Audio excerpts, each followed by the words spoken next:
आज मैं आप लोगों को कुछ जानकारी देना चाहता हूँ। ऐसे कौन से 4 इम्पोर्टेंट या महत्वपूर्ण सवाल है जो आपने किसी भी नी सर्जन से आपके या आपके परिवार के किसी भी सदस्य का सर्जरी कराने के पहले पूछना चाहिए। सही नी सर्जन को चुनना यह एक बहुत इम्पोर्टेंट या बहुत महत्वपूर्ण कदम है एक सक्सेसफुल सर्जरी के लिए। उस सर्जन का, उस डॉक्टर का क्या क्वालिफिकेशन है, क्या स्पेसिफिकेशन है, उनका एक्सपीरियंस कितना है, उनका टीम कितना अच्छा है, कितने समय से वह यह सर्जरी या ऑपरेशन कर रहे हैं, शल्य क्रिया, और उनकी टीम के रिजल्ट्स क्या है। क्योंकि सबसे इम्पोर्टेंट चीज जो आपके कोई भी नी की सर्जरी के सक्सेस पे, खासकर जॉइंट रिप्लेसमेंट की सर्जरी में, डिपेंड करती है सर्जन की एक्सपर्टाइज और एक्सपीरियंस के ऊपर।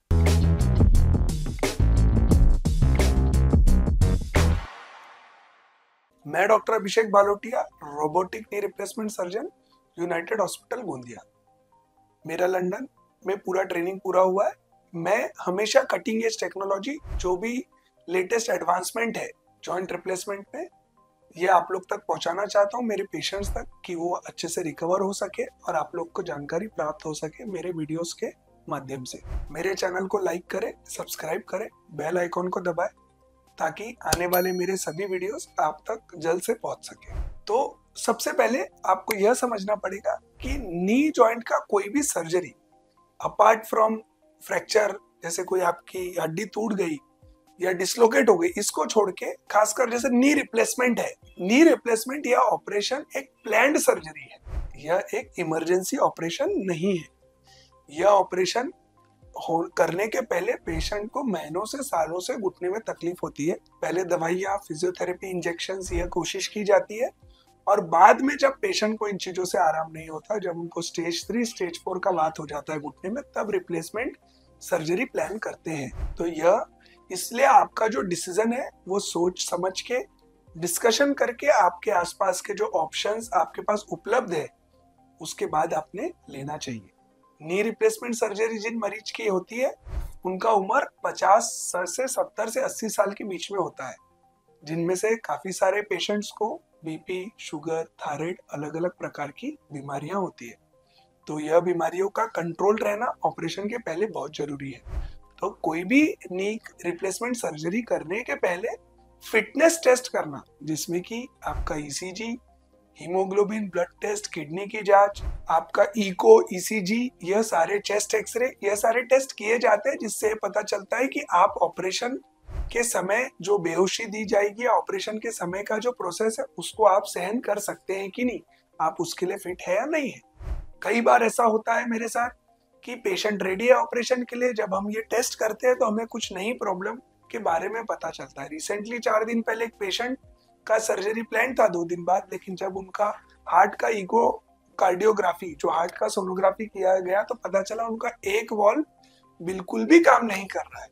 तो ऐसे पेशेंट में यह ऑपरेशन करना बहुत रिस्की हो जाएगा।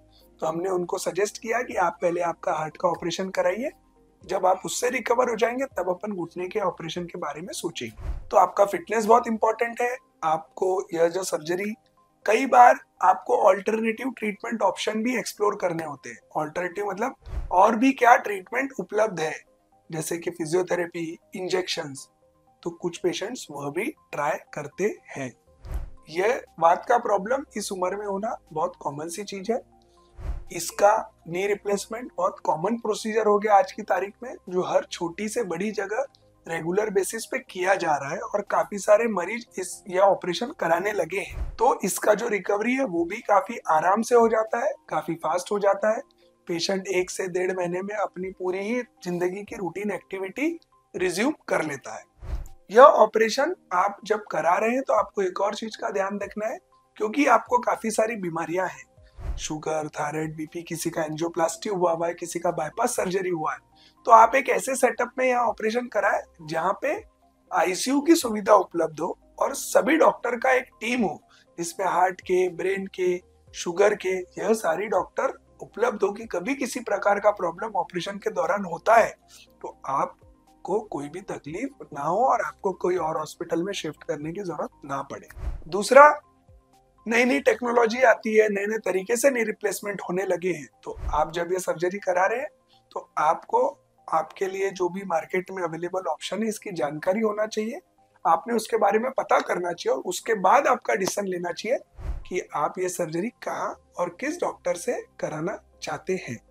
अगर आपको इस सर्जरी के दौरान या इसमें जो आपकी उम्मीदें हैं, एक्सपेक्टेशन है, या आपको इससे जो फायदा होने वाला है या अच्छे से पता है कि क्या ठीक होगा और क्या नहीं, तो आपका आउटकम ज्यादा बेहतर रहेगा। कई बार पेशेंट ऑपरेशन के बाद बहुत हताश रहते हैं, बहुत डिससेटिस्फाइड रहते हैं, वो खुश नहीं रहते क्योंकि उनका जो एक्सपेक्टेशन था वो काफी ज्यादा था और उन्होंने अपने मन में जो सवाल थे वो अपने डॉक्टर से बहुत ज्यादा डिस्कस नहीं किए।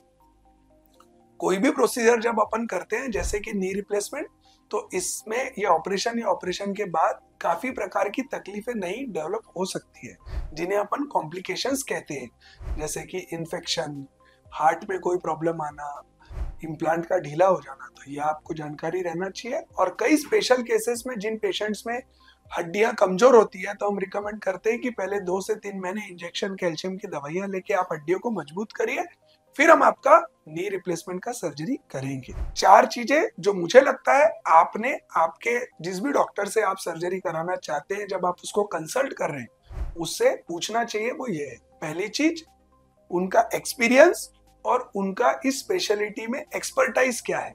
कहने का मतलब ये है कि वो कितने साल से यह ऑपरेशन कर रहे हैं, उन्होंने आज तक ये कितने ऑपरेशन किए और उनका क्वालिफिकेशन क्या है।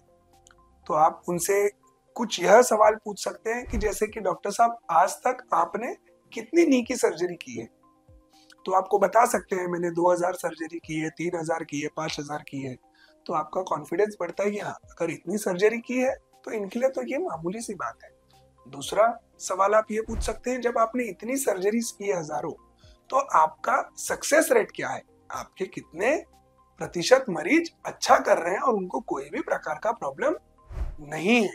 तीसरा स्पेसिफिक सवाल आप पूछ सकते हैं, जैसे कई पेशेंट्स ऐसे होते हैं जिनका वजन ज्यादा है, आपको दोनों नी का रिप्लेसमेंट कराना है, ऑपरेशन कराना है, आपका वजन 100 किलो है, तो आप अपने डॉक्टर से ये भी पूछ सकते हैं, क्या आप मुझे आपके किसी पेशेंट से ऐसे जिनका आपने रिसेंटली ऑपरेशन किया है, जिनका भी उम्र या वजन मेरे जितना है, उनसे मिला सकते हैं, बात करा सकते हैं, उनके रिजल्ट कैसे थे। तो जब आपको इस बारे में जानकारी मिलती है, आपके डॉक्टर के बारे में जानकारी मिलती है कि उनका एक्सपीरियंस क्या है, उनका क्वालिफिकेशन क्या है। जैसे मेरा लंदन में ट्रेनिंग पूरा हुआ है, मैंने इंडिया के और इंग्लैंड के, यूके के, लंदन के बड़े बड़े नी रिप्लेसमेंट सर्जन जो यह ऑपरेशन 30 साल से कर रहे हैं उनके अंडर में रह के यह ऑपरेशन सीखा है। तो मुझे इस ऑपरेशन की छोटी सी छोटी बारीक चीज, इससे होने वाले प्रॉब्लम और उन प्रॉब्लम को कैसे मैनेज करना, यह सारी चीजें पता है। और मैंने पिछले 5 साल में लगभग 2000 से ज्यादा नी के ऑपरेशन किए। दूसरा एक कॉमन सवाल जो आप अपने डॉक्टर को आपने पूछना चाहिए जब आप ये ऑपरेशन करा रहे हैं, इस ऑपरेशन के दौरान होने वाले क्या रिस्क हो सकते हैं, क्या कठिनाइयां हो सकती है और कॉम्प्लिकेशन, इससे क्या नई प्रॉब्लम्स मेरी जिंदगी में खड़ी हो सकती है। तो आप उसके लिए यह सवाल पूछ सकते हैं कि डॉक्टर साहब ऐसे कौन सी कॉमन प्रॉब्लम्स है जो होती है। जैसे मैं मेरे पेशेंट्स को बताता हूँ कि एक ही कॉमन प्रॉब्लम जो इंडिया में बहुत ज्यादा परेशान करती है, जिससे आउटकम या रिजल्ट खराब हो सकते हैं, वो इन्फेक्शन है। तो शुगर का कंट्रोल, ऑपरेशन के समय जो भी प्रिकॉशन लेना है, स्टेरिलिटी, एक बेहतर ओटी का, ऑपरेशन का थिएटर का सेटअप और हॉस्पिटल, यह और इन्फेक्शन होने के चांसेस काफी कम कर देता है। आपको एक और चीज ध्यान रखना है कि हर केस अलग होता है। अगर आपके केस में आपका एंजियोप्लास्टी हुआ है, आपका बाईपास हुआ है, तो आप उससे रिलेटेड कोई अलग कॉम्प्लिकेशन, रिस्क डेवलप हो सकती है क्या, कठिनाइयां, यह आपने पूछना चाहिए। कई बार कई पेशेंट दोनों नी घुटने का ऑपरेशन कराने को तैयार है, लेकिन एंजियोप्लास्टी बाईपास होने के कारण उनके हार्ट की जो क्षमता होती है वो थोड़ी कम हो जाती है। इस कारण से हम पेशेंट को बताते हैं कि आपके लिए दोनों घुटने का ऑपरेशन करना सेफ नहीं रहेगा। तो हम आपका पहले एक पैर का ऑपरेशन, जिसको स्टेज सर्जरी बोलते हैं, और जब आप पहले ऑपरेशन से रिकवर हो जाएंगे और कंफर्टेबल फील करेंगे, आराम फील करेंगे, तब अपन दूसरे पैर का सर्जरी करेंगे। तो यह जानना बहुत जरूरी है, इससे आपके जो आउटकम है, जो सक्सेस है, उस पर बहुत ज्यादा फर्क पड़ता है। लगभग 96 to 97% पेशेंट्स को किसी भी प्रकार का कोई कॉम्प्लिकेशन नहीं होता है। लेकिन जिसको होता है उसके लिए रिजल्ट्स कॉम्प्रोमाइज हो जाते हैं। तो अगर आपको इसके बारे में जानकारी है, और रहना भी चाहिए, जिससे आपको मन में क्लैरिटी रहती है, आपको पता रहता है कि मेरे साथ क्या क्या हो सकता है, और उसको लड़ने की क्षमता जिस डॉक्टर पे मैंने भरोसा जिताया है या उनकी टीम पे मुझे है। तीसरा, आपने एक सवाल पूछना चाहिए जिसके कारण पेशेंट का सेटिस्फेक्शन रेट कम हो जाता है, जो मैं देखता हूँ। एक्सपेक्टेड आउटकम और रिकवरी, मतलब ऑपरेशन के बाद डॉक्टर साहब मैं कितने दिन में चलने लगूंगा, मैं कितने दिन में घूमने लगूंगा, मैं साइकिल कब चला पाऊंगा, मैं गाड़ी कब चला पाऊंगा, मैं शादी में कब जा पाऊंगा, मैं अपनी रूटीन एक्टिविटी कब रिज्यूम करूंगा। यह जो टाइमलाइन है, यह जो समय के अनुसार जो आपका डेवलपमेंट या रिकवरी होने वाला है, इस बारे में आपने डॉक्टर से सवाल पूछने चाहिए। जैसे मैं मेरे पेशेंट्स को जब मुझे सवाल पूछा जाता है तो यह बताता हूँ कि ऑपरेशन के 24 घंटे में लगभग हम सभी पेशेंट्स को वॉकर और स्टिक के सहारे चलाने लगते हैं। नेक्स्ट डे 48 घंटे में हम हमारे सभी पेशेंट्स को कोशिश करते हैं कि बिगर वॉकर या स्टिक के हम चला पाए। 2 दिन के बाद तीसरे दिन हम कोशिश करते हैं कि हम हमारे पेशेंट्स को हमारे सामने सीढ़ी का उपयोग करा पाए। यह सारी चीजें करने से पेशेंट का रिकवरी बेहतर होता है, पेशेंट का कॉन्फिडेंस बढ़ता है, और अगर आप आपके पेशेंट को हॉस्पिटल से कॉन्फिडेंस देके भेज रहे हैं तो वो घर पे भी अच्छे तरीके से एक्सरसाइज फिजियोथेरेपी करता है और काफी फास्ट रिकवर होता है। आप कितने महीने में कंप्लीटली रिकवर होंगे, आपको फिजियोथेरेपी कितने दिन कराना पड़ेगा, यह सभी सवाल के जवाब आपने डॉक्टर से पूछने चाहिए और उन्होंने आपको बताना चाहिए। चौथा सवाल जो आपने आपके डॉक्टर से पूछना चाहिए जब भी वो आपको नी रिप्लेसमेंट या जॉइंट रिप्लेसमेंट सर्जरी एडवाइस कर रहे हैं, कि मेरे लिए इसके अलावा कोई ट्रीटमेंट के दूसरे ऑप्शन अवेलेबल है क्या इलाज के, जैसे कि घुटने में दिए जाने वाले इंजेक्शन, जिससे मैं ये ऑपरेशन को 6 महीने 1 साल आगे पोस्टपोन कर सकता हूँ। कई बार कई पेशेंट्स में हमने देखा है कि अपन उनको और बेहतर ट्रीटमेंट ऑफर कर सकते हैं। जैसे अगर मेरे पास कोई पेशेंट 50 साल की उम्र में आ रहा है और उनके घुटने में सिर्फ एक ही कंपार्टमेंट में आर्थराइटिस या वात हुआ है, तो ऐसे पेशेंट में अपन पार्शियल नी रिप्लेसमेंट कर सकते हैं। मतलब पूरा घुटना रिप्लेस नहीं करके घुटने का सिर्फ एक छोटा सा हिस्सा रिप्लेस करते हैं। इसका फायदा ये होता है, इसका रिकवरी बहुत ज्यादा तेज है और आप घुटने के किसी भी लिगामेंट को डैमेज नहीं कर रहे हैं। तो यह पेशेंट्स ऑपरेशन के बाद सभी एक्टिविटी कर सकते हैं, इनको कोई रिस्ट्रिक्शन नहीं होता। आपको एक और सवाल पूछना चाहिए कि अगर मैं ऑपरेशन नहीं कराता हूँ तो मेरे को आगे आने वाले समय में क्या कठिनाइयां फेस करना पड़ेगा, जैसे कि मैं चल पाऊंगा कि नहीं, मुझे वॉकर स्टिक का तो जरूरत नहीं पड़ेगा, मुझे व्हीलचेयर का उपयोग तो नहीं करना पड़ेगा। तो जब आप ये सारे सवाल पूछते हैं तो आपको आपके घुटने में कितना आर्थराइटिस है इसके बारे में सही जानकारी मिलती है, और उसके लिए ऑपरेशन करना कितना जरूरी है और किस समय में जरूरी है ये पता चल जाता है, और आप एक बेहतर डिसीजन ले सकते हैं। आप डिसाइड कर सकते हैं कि आपको ऑपरेशन कराना है नहीं, या उससे आपको कितना फायदा होगा। मैं ये चारों सवाल का कंक्लूजन ये देना चाहूंगा कि एक अच्छे सर्जन, एक अच्छे सेटअप की बहुत ज्यादा जरूरत होती है एक सक्सेसफुल या एक सफलतापूर्वक नी रिप्लेसमेंट सर्जरी के होने में, क्योंकि उनका क्वालिफिकेशन, उन्होंने कितने ऑपरेशन किए, उनकी टीम में जो फिजियोथेरेपिस्ट है, एक्सरसाइज कराने वाले डॉक्टर, जो ऑपरेशन के समय असिस्ट कराने वाले डॉक्टर है, उनका जो सेटअप है, उनके साथ की टीम के बचे हुए डॉक्टर्स, हार्ट के, बीपी के, शुगर के, ये सारे लोगों का एकदम प्रॉपरली काम करना एक सक्सेसफुल रिजल्ट के लिए बहुत जरूरी है, नहीं तो रिजल्ट कॉम्प्रोमाइज हो सकते हैं।